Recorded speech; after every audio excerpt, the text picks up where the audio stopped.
On Thursday afternoon in Portland, Oregon, a U.S. Customs and Border Protection (CBP) agent shot and wounded two people, a man and a woman, during what DHS described as a targeted traffic stop by federal immigration officers.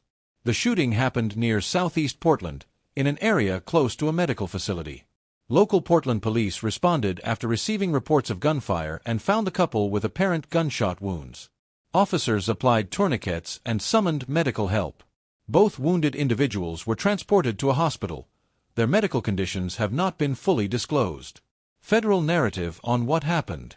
According to the Department of Homeland Security, DHS, Border Patrol agents were conducting a targeted vehicle stop at about 2:19 p.m. local time involving a vehicle whose occupants were suspected of criminal activity. DHS alleged the driver weaponized his vehicle and attempted to run over the federal agents after they identified themselves, prompting an agent to fire in what the department called a defensive shot. Homeland Security described the vehicle's passenger as a Venezuelan national affiliated with the transnational Tren de Aragua prostitution ring, and said the driver was believed to be a member of the same Venezuelan gang.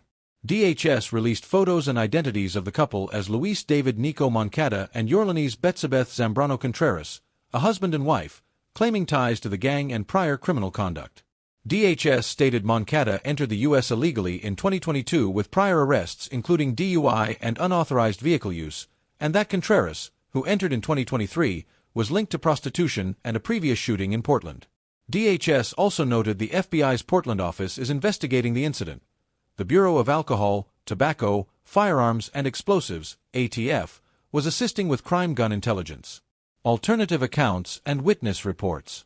Some witnesses reported that federal agents surrounded and confronted the vehicle, then fired multiple shots as it drove away, potentially contradicting the official narrative about an immediate ramming attempt.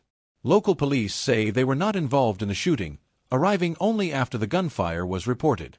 Political and community reaction. Portland and Oregon officials. Portland's mayor, Keith Wilson, sharply criticized the federal operation, stating Portland is not a training ground for militarized agents, and called for ICE to cease operations in the city until a full, transparent investigation is complete. Oregon Attorney General Dan Rayfield announced a formal state investigation looking at witness interviews, video evidence, and whether the agents acted legally or exceeded their authority. The incident has fueled long-standing local concerns over federal immigration enforcement and the use of force in sanctuary cities. Broader national context. The Portland shooting occurred amid heightened national tensions after another federal incident. An Immigration and Customs Enforcement (ICE) agent fatally shot a woman in Minneapolis the day before, sparking nationwide protests and calls for accountability. Demonstrations have taken place outside ICE facilities, with critics decrying what they describe as federal overreach, militarized policing, and erosion of civil liberties. Ongoing investigation and uncertainties. The FBI is leading the federal investigation into the shooting. Portland police and state authorities are also involved. Local officials, civil rights advocates, and journalists are awaiting body cam footage, surveillance video, and independent evidence to clarify the exact sequence of events. So far, independent verification of DHS's claims, including alleged gang ties or the weaponizing of the vehicle, has not been confirmed publicly. Why this matters? This episode has become a flashpoint in immigration enforcement policy, especially in sanctuary jurisdictions like Portland. Federal-local relations, as city leaders challenge federal authority and call for greater oversight.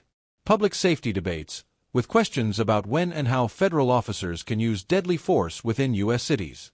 Oregon's investigations will likely shape how similar incidents are viewed legally and politically going forward.